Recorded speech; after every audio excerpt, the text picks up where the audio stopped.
सभी दर्शकों को नमस्कार, जय श्री कृष्ण, प्रणाम। जन्म कुंडली में कौन सा ग्रह कब उच्च होता है, कब नीच होता है, ये बात तो आपको हम बाद में बताएंगे, चर्चा करेंगे अभी। लेकिन यदि आपकी जन्म कुंडली में कोई ग्रह अच्छे घर में बैठ के भी बुरा परिणाम दे रहा है, इसका क्या सूत्र है?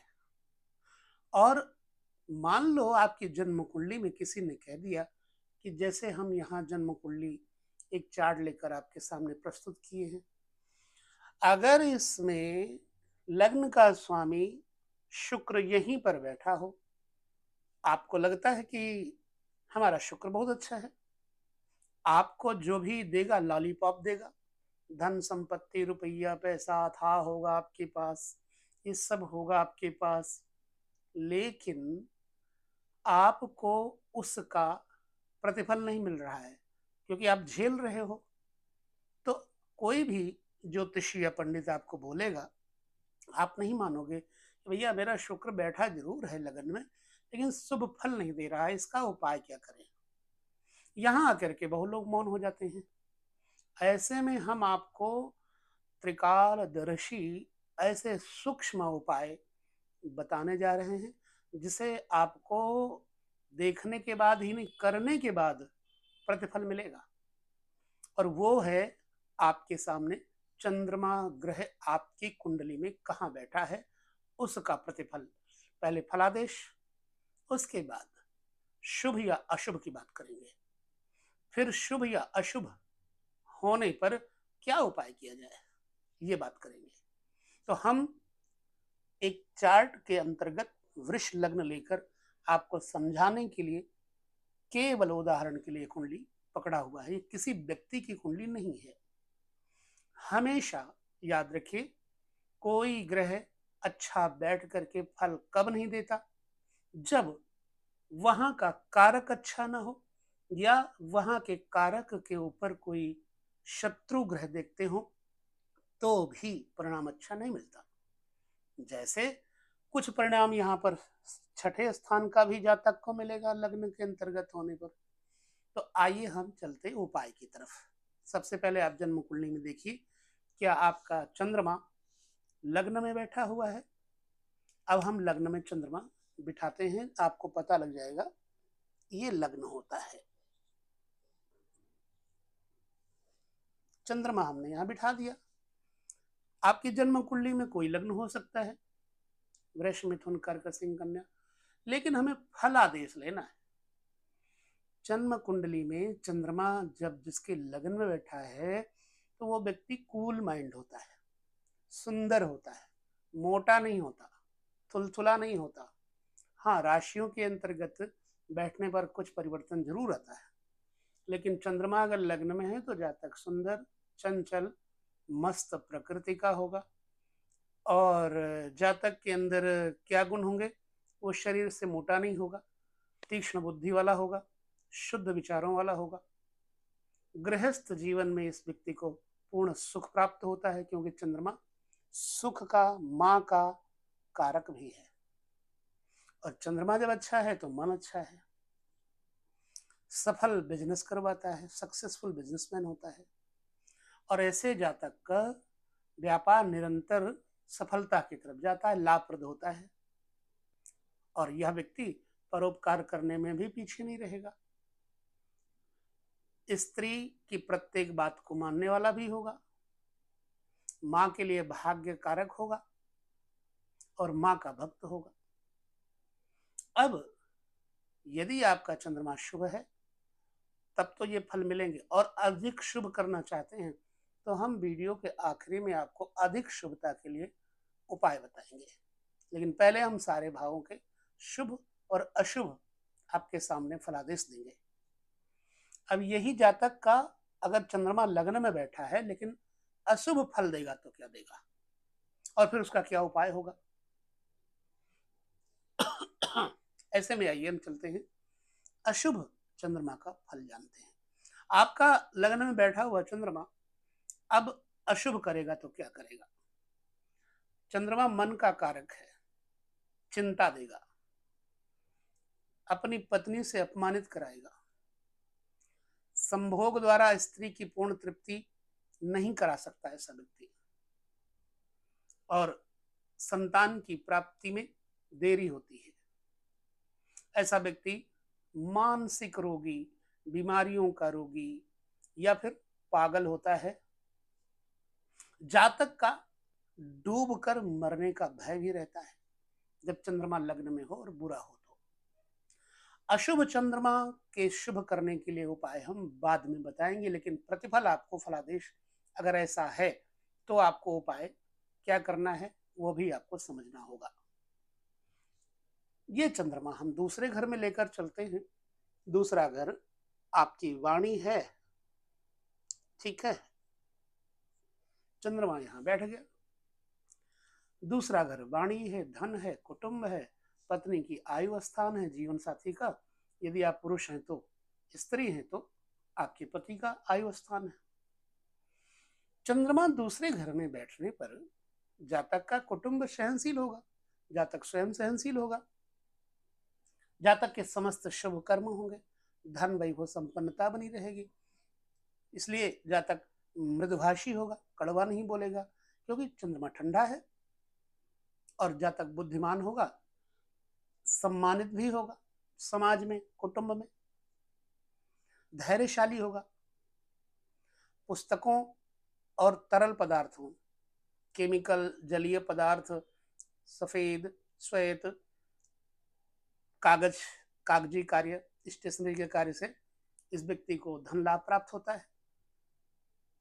सुंदर और स्त्री, क्योंकि स्त्री का भी भाव यहाँ पर पता लगता है, सुंदर भी होगा, स्त्री भी सुंदर होगी, ठीक है। ऐसा जातक अपने स्त्री को संभोग में सुख प्रदान करने वाला होगा। माँ और स्त्री पक्ष से इस व्यक्ति को लाभ मिलेगा, क्योंकि चंद्रमा लाभ धन स्थान पर बैठा हुआ है। बहुत अच्छे भाई बहन भी होंगे, बहनें कम होंगी, भाई ज्यादा होंगे। अब ज्यादातर ऐसे लोगों का जो भाई छोटा होता है प्रवासी होता है, विदेश में रहता है, क्योंकि तीसरे घर का स्वामी जब 12वें घर में, तीसरे घर से 12वां घर दूसरा घर पड़ रहा है, तो यहाँ छोटा भाई विदेश में रहेगा। जब लग्न का स्वामी द्वादश चला जाए तो ऐसा व्यक्ति विदेशी होता है। अब अगर चंद्रमा आपका शुभ है और शुभ करना चाहते हैं तो वीडियो के बाद में आपको, मतलब सारे फलादेश के बाद आपको फलादेश का उपाय मिलेगा। परंतु अभी अशुभ क्या करेगा? अगर दूसरे घर में चंद्रमा कुटुंब भाव में बैठा होगा तो अशुभ क्या करेगा? जातक की पढ़ाई रुक जाएगी, बचपन की पढ़ाई है, पढ़ाई में विघ्न पड़ेगा। पैतृक धन लाभ बिल्कुल नहीं होगा, धन का अधिक व्यय भी होगा, और स्त्री की मृत्यु अल्पायु में हो जाती है। ऐसा जातक शराब यानी मदिरा, पान और नशीली चीजों को लेने वाला होता है, आदी हो जाता है, और पिता के लिए रोग कारक हो जाता है।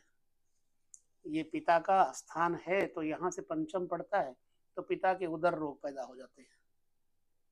अशुभ चंद्रमा अगर है तो ये फल होगा। अब आपके जीवन में चंद्रमा दूसरे घर में बैठा है तो फल कैसा है आपको देखना है। अगर शुभ है तो आपको शुभ के वाले उपाय करने, अशुभ है तो अशुभ वाले उपाय करने, ठीक है। चंद्रमा को हम लेकर चलते हैं जब तीसरे घर में, जन्म कुंडली में अगर आपका चंद्रमा तीसरे घर में बैठा है तो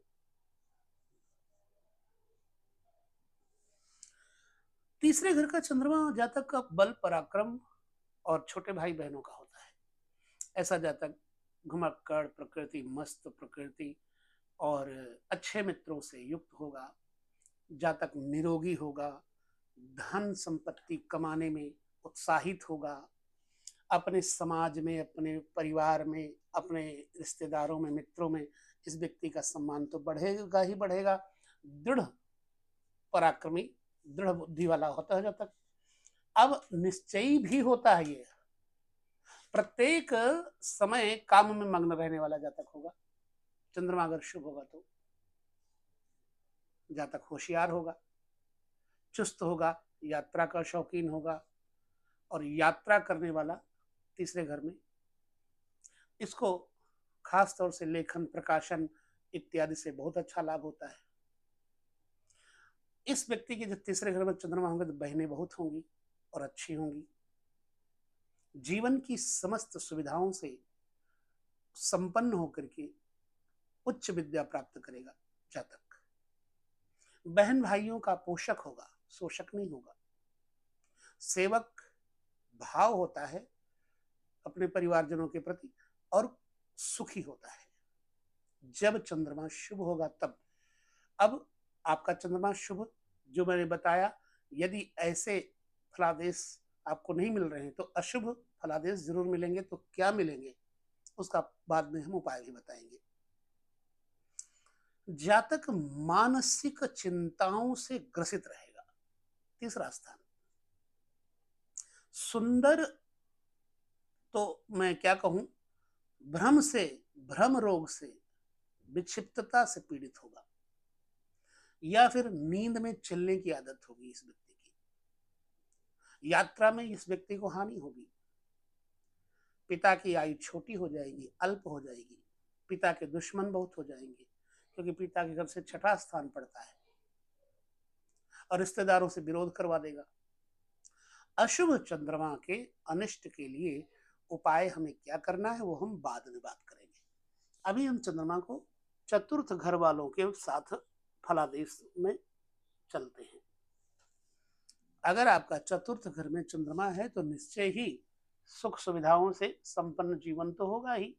ठीक है, नदी, यात्राएं, गाय, वाहन, चौपाए पशु, इन सब से जीवन सुखी होगा। और बड़ी बात है कि समाज में, जनता में आपकी बुलंदी होगी, जनता आपको चाहेगी, आप राजनीति में सफल होंगे अगर आप राजनीति में कदम रखेंगे तो। ठीक है, चंद्रमा जब चौथे होगा तो जातक को संपत्ति का लाभ, सुंदर और सुशील माँ मिलती है, माता पिता का भक्त होता है ऐसा जातक। जमीन जायदाद का स्थान है, इसलिए अनेक मकान, जमीन जायदाद भी होंगे इस जातक के। वाहन, गृहस्थ जीवन, सुख, उच्च विद्या, इन सब चीजों से इसकी जिंदगी सुखी होगी। ये व्यक्ति का निवास स्थान बदलता रहता है। जातक को जायदाद, गाड़ियां, क्रय विक्रय, जमीन खरीद फरोख्त, इन कार्यों से, तरल पदार्थों के कार्यों से, सफेद कपड़ों के व्यापार से लाभ होता है। हो सकता है आप इसमें से कुछ कर रहे हो। और इस जातक को स्त्री का भी भरपूर प्यार, स्नेह, सुख मिलता है। और ये जातक सुखी होकर के परिवार को सुखी करेगा। यदि बहुत अच्छा चंद्रमा आपको करना है तो उपाय बाद में करेंगे। अब अशुभ चंद्रमा, जब चौथे घर में आपको चंद्रमा बैठा हो और अशुभ फल देगा तो क्या अशुभ फल देगा, ध्यान पूर्वक देखिए। चौथे घर में चंद्रमा पिता का धन नाश करेगा जातक, गृहस्थ जीवन दुखी होगा जातक का, स्त्री के द्वारा इस व्यक्ति को विरोध मिलेगा, क्योंकि स्त्री कारक भी है चंद्रमा। माँ का विरोध भी होगा यदि बुरा होगा चंद्रमा। माँ ही इस बच्चे को गाली गलौज करती रहेगी, और इस व्यक्ति को वाहन दुर्घटना से भय भी होगा। गृहस्थ जीवन के साथ साथ मानसिक तनाव, परेशानियों से युक्त रहेगा। भय, अपवाद, गृहस्थ जीवन के संबंध में इस व्यक्ति को चिंता बनी रहेगी। यदि अशुभ हुआ तो क्या आपके साथ ऐसा फल हो रहा है या पहले बताया हुआ फल हो रहा है? अच्छा, अगर फल नहीं अच्छा मिल रहा है तो अच्छे फल के लिए भी हम बाद में चर्चा करेंगे। चंद्रमा को हम पंचम भाव में लेकर चलते हैं। पंचम स्थान संतान, विद्या, आंतरिक सामर्थ्य, इन सब चीजों का वर्णन करता है। पंचम घर में चंद्रमा इस बात का द्योतक है कि जातक के संतानों में से लड़कियां ज्यादा होंगी। जातक के संतानों में लड़कियां ज्यादा होंगी जब भी पंचम में चंद्रमा होता है। और इस व्यक्ति को स्त्री और स्त्री के बड़े भाई बहनों का भी सुख अच्छा मिलता है। इंसाफ पसंद इंसान होता है, हंसमुख होता है, संतान का लालन पालन बहुत उच्च स्तर से करता है। जातक यह व्यक्ति तैरने का शौकीन होगा, संगीत में इसको रुचि होगी, अपने बच्चों के पोषण के लिए माता से जो ये व्यक्ति है धन प्राप्त करता है, पिता के धन में वृद्धि करता है। और जातक की कन्याएं अधिक होती है, ये चर्चा में बता ही चुका हूं। जातक एक अच्छा मित्र, एक अच्छा सलाहकार, एक अच्छा पति बन सकता है यदि पंचम स्थान में चंद्रमा शुभ फल देंगे तो। लेकिन अशुभ फल देंगे तो क्या देंगे?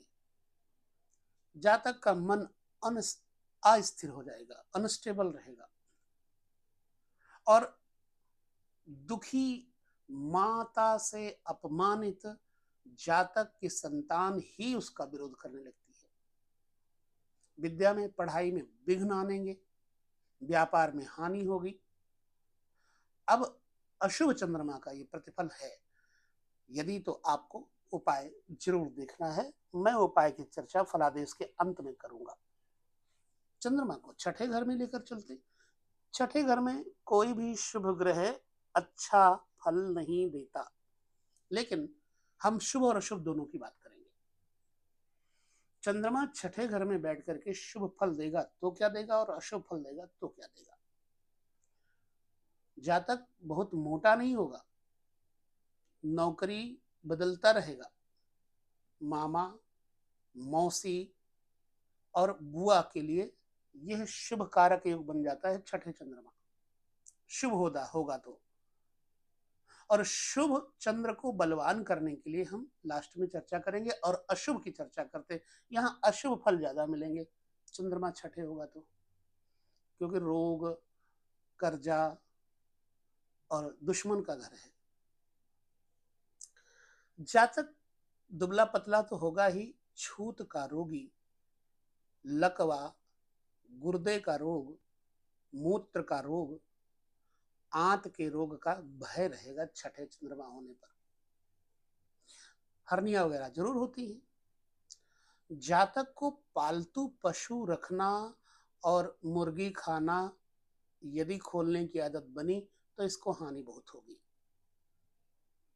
जातक को पशुपालन और मुर्गी खाना इत्यादि से नुकसान होगा, हमेशा कर्जदार रहेगा, धन का खर्चा ज्यादा रहेगा, मां के साथ अनबन रहेगी, झगड़ा रहेगा। बिल्कुल परफेक्ट है ये। मानसिक रूप से विक्षिप्त, गैस, अतिसार रोग से ग्रसित होगा ये व्यक्ति। अगर चंद्रमा शनि से दृष्ट हो जाए छठे घर में तो विवाह में विलंब अथवा विवाह न होने का योग होता है। छठे चंद्रमा पर शनि की दृष्टि हो जाए तो अशुभता का फल आपके साथ ज्यादा हो रहा है या शुभता का, ये तो आपको उपाय के अंतर्गत अपने हिसाब से कर लेना चाहिए। मैं उपाय जरूर बताऊंगा और बहुत अकाट्य उपाय है। चंद्रमा को हम यहां से लेकर चलते सप्तम भाव में। अच्छा, सप्तम भाव में चंद्रमा जिसका होता है वो अगर शुभ है तो ऐसे व्यक्ति की स्त्री सुंदर होगी, चंचल होगी, कामना परक होगी, अर्थात सेक्सुअल होगी। जातक को हर प्रकार से सुखी करने का स्त्री के अंदर गुण होगा, आज्ञाकारिणी स्त्री होगी, समाज सेवक जातक होता है, अच्छा कवि होता है। ऐसा व्यक्ति कई विषयों का विशेषज्ञ भी होता है और विचार इसके शुद्ध होते हैं। अगर चंद्रमा छठे बैठा है, शुभ है तो। और यात्रा का शौकीन और यात्राओं से इस व्यक्ति को धन मिलेगा, लाभ मिलेगा। और जीवन के अंतिम समय में जातक को खास तौर से अपने घर में ही जीवन बिताना होता है, चाहे जिंदगी भर बाहर रहे। इस व्यक्ति को तरल पदार्थ, लिक्विड से फायदा होता है। हालांकि कपड़े का बिजनेस भी इस व्यक्ति को बहुत फायदा करेगा।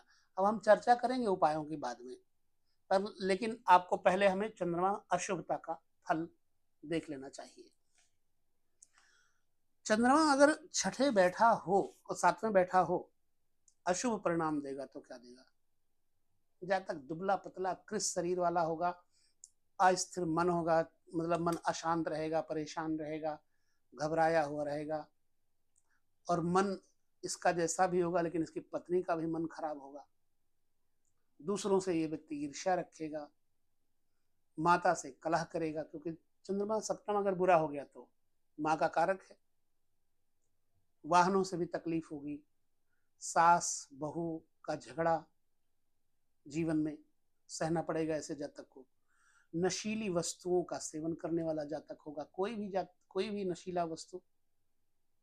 अगर चंद्रमा पापी ग्रहों से पीड़ित हुआ तो स्त्री से तलाक या फिर स्त्री की मृत्यु के बाद दूसरा विवाह होता है।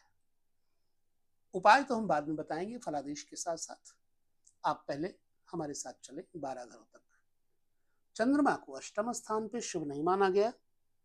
यदि चंद्रमा यहाँ कर्क का है तो फिर ठीक है, अन्य राशियों में चंद्रमा को शुभ फल नहीं बताया गया। अगर चंद्रमा अष्टम चला जाए, मन का कारक, माँ का कारक, सुख का कारक, वाहन का कारक, तो अष्टम स्थान पे जातक को एकाकी बना देता है। जातक का मन बहुत ही ज्यादा अशांत भी रहेगा। शुभ होगा तो अच्छा होगा, जैसे शुभ होगा तो क्या होगा, शुभ मित्रों से, शुभ संतान से युक्त होगा, दूरदर्शी सिद्धांत वाला होगा, दूर की सोच वाला होगा, भाग्यवादी होगा, धनवान होगा, हर समय सचेत रहने वाला होगा, और सफल राजनीति भी होगा, राजनीति में भी इसको सफलता मिलेगी, सामाजिक कार्यों में लाभ प्राप्त करने वाला जातक होगा, सर्वप्रिय होगा जातक, वाहन मकान सब चीजों से बढ़िया होगा। लेकिन अशुभ भी देखना है हमें। अष्टम स्थान पर वैसे चंद्रमा अशुभ होता है, लेकिन शुभ भी होता है। तो अशुभ होगा तो क्या होगा, जितने फल बताएं सब उल्टा हो जाएगा। संतान का सुख पूरा नहीं मिलेगा, माँ का सुख पूरा नहीं मिलेगा, पत्नी का सुख पूरा नहीं मिलेगा, पत्नी से कलह रहेगी, झगड़ा लड़ाई होगा, पुत्र कम होंगे, माँ के साथ कलह, दुख, माँ ही कलंक लगाती कई बार, और ऐसे जातक को स्नायु दुर्बलता रहती है, यानी कि नपुंसकता होती है। जातक के जीवन में अशुभ चंद्रमा का निवारण करने के लिए उपाय अवश्य ही देखें। अष्टम स्थान में चंद्रमा एक चीज और करता है, पिता को विदेश जाने का योग बना देता है, जातक की स्त्री नौकरी करने का योग बना देता है शुभ होने पर। अष्टम स्थान का चंद्रमा विशेष तौर से बुरा होने पर जातक का शारीरिक बल नष्ट कर देता है, जातक को परिस्थिति भी बना देता है, गुप्त रोगों से ग्रसित भी बना देता है, और दूसरे की स्त्रियों पर ऐसा जातक अपना धन का विनाश करता है और अकाल मृत्यु का कारण बनता है चंद्रमाष्टम में। उपाय की चर्चा हम बाद में करेंगे। अब हम लेकर चलते हैं चंद्रमा को नवम भाव में, भाग्य भाव में।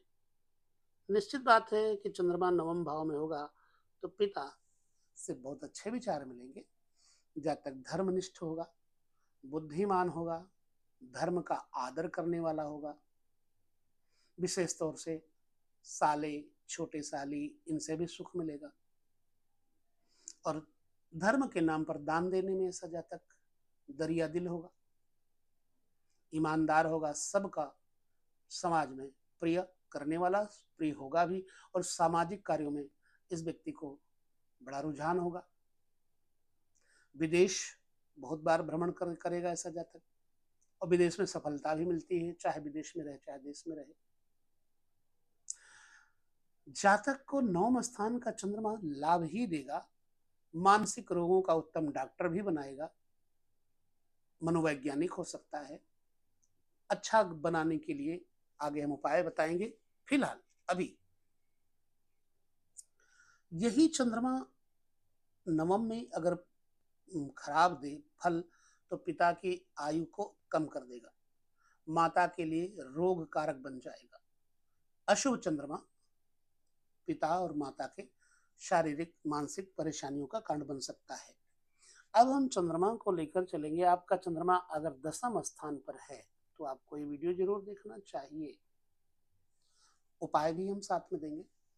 चंद्रमा यहाँ बैठ गया, 10वां स्थान पिता का स्थान, ऐसे में व्यापार का स्थान भी है, तो जातक को पैतृक धन संपत्ति दिलाएगा। चंद्रमा 10 में शुभ होगा तो दीर्घायु होगा जातक, अच्छी और बड़ी यात्राओं से इसको लाभ, या यूं कहो कि यात्रा ही इसका बिजनेस हो जाता है। नौकरी व्यापार जीवन में बदलते रहते हैं और हाई क्लास के। बुढ़ापे में वृद्ध लोगों की सेवा करने वाला जातक समाज सेवी भी होता है, जनप्रिय होता है, उत्तम सर्जन भी होता है। 10वां स्थान का चंद्रमा जातक को प्रसिद्ध बनाता है। लेकिन खराब हुआ तो जातक का मन अनस्टेबल रहेगा, परेशान रहेगा। नौकरी और व्यापार बदलने से इस व्यक्ति को हानि होगी। पैतृक संपत्ति प्राप्त होने में भी इसको अड़चन आएगी, परेशानी होगी। एक चर्चा कर रहे हैं, चंद्रमा 10वां स्थान पर, पिता के स्थान पर अगर चंद्रमा खराब हुआ तो पिता का संपत्ति का योग नहीं मिलेगा। स्त्री से पुनः कलह भी रहेगी, क्योंकि स्त्री के घर से चौथा घर पड़ता है, तो स्त्री सुख के लिए बार बार डिमांड करेगी और इस व्यक्ति को चंद्रमा खराब होने से स्त्री के साथ कलह का भागी बनना पड़ेगा। माँ की अल्पायु हो जाएगी, क्योंकि माँ के घर से 7वें स्थान पर चंद्रमा बैठा है। यदि ये चुनाव लड़ता है कोई तो इसको पराजय मिलेगी, स्त्री पक्ष से धन की हानि मिलेगी, जातक को रोग भी होंगे। अब इन सब बातों का आपके साथ अगर समन्वय है, अशुभता का प्रतिफल, तो उसका उपाय भी आपको लास्ट में मिलेगा। चंद्रमा 11वें घर में, आमदनी के घर में, बड़े भाई बहनों के घर में जाने पर जातक के जीवन में आमदनी का योग बड़े भाई बहनों के माध्यम से भी होता है, पत्नी के माध्यम से भी होता है। पत्नी स्वयं भी ऐसी अवस्था में धन कमाने वाली होती है। शुभ अच्छी संतान मिलती है, दूरदर्शी संतान होती है। ऐसा व्यक्ति बहुत सिद्धांतवादी होता है, भाग्यवान होता है, महाधनवान होता है, हर समय सचेत सतर्क सावधान रहने वाला व्यक्ति होता है, इसलिए सफल राजनीतिज्ञ भी होगा। सामाजिक कार्यों में इस व्यक्ति को लाभ प्राप्त होगा 11वें घर के चंद्रमा से। सर्वप्रिय जातक विशेष तौर से बड़े बड़े ऑफिसर्स, बड़े बड़े लोगों के साथ उठक बैठक से इस व्यक्ति को लाभ होगा। राजनीतिक लोगों से लाभ होगा, मंत्री मिनिस्टरों से लाभ होगा। तो अब अशुभ फल होगा तो क्या होगा 11वें घर में? ठीक इसका विपरीत परिणाम आ जाएगा। जितने फल हैं कम हो जाएंगे जो अच्छे बताए थे। संतान का सुख अल्प हो जाएगा, कम होगा, पुत्र कम होंगे, माँ के साथ कलह रहेगी, जातक को खास तौर से मिर्गी का दौरा पड़ने का डर रहता है, नपुंसकता के रोग होते हैं।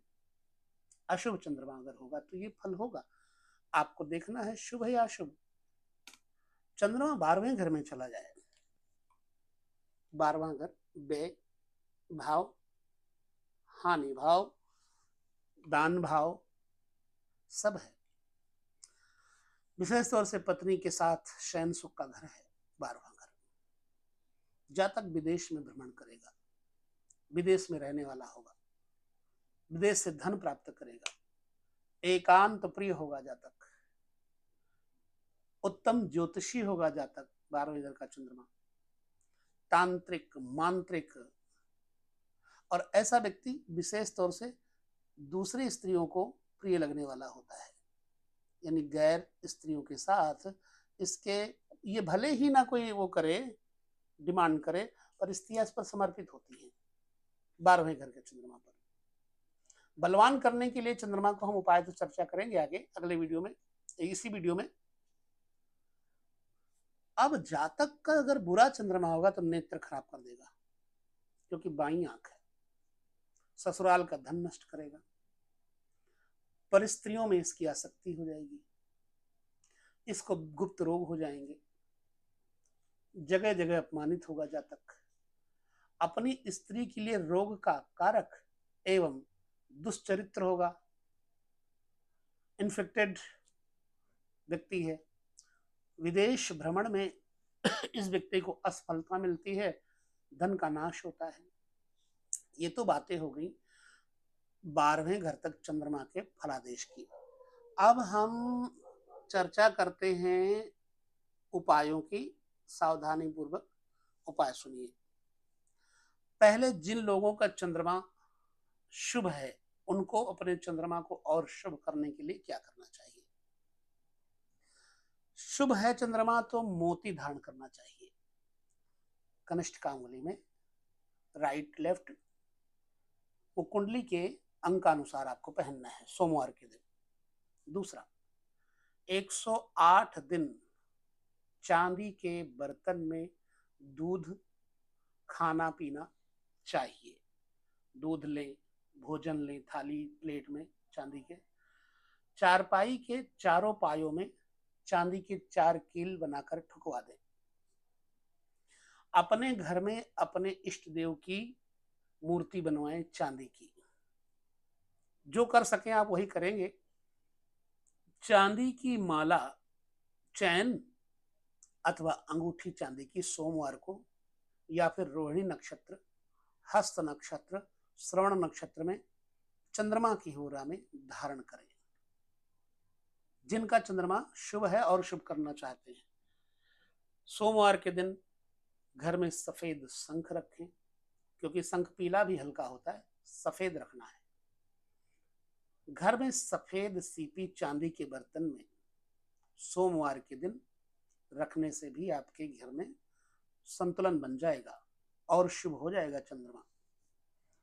पूर्णिमा के दिन चंद्रमा उदय के पश्चात चंद्रमा की किरणों में बैठ करके खीर खाने से भी चंद्रमा और अच्छा फल देगा।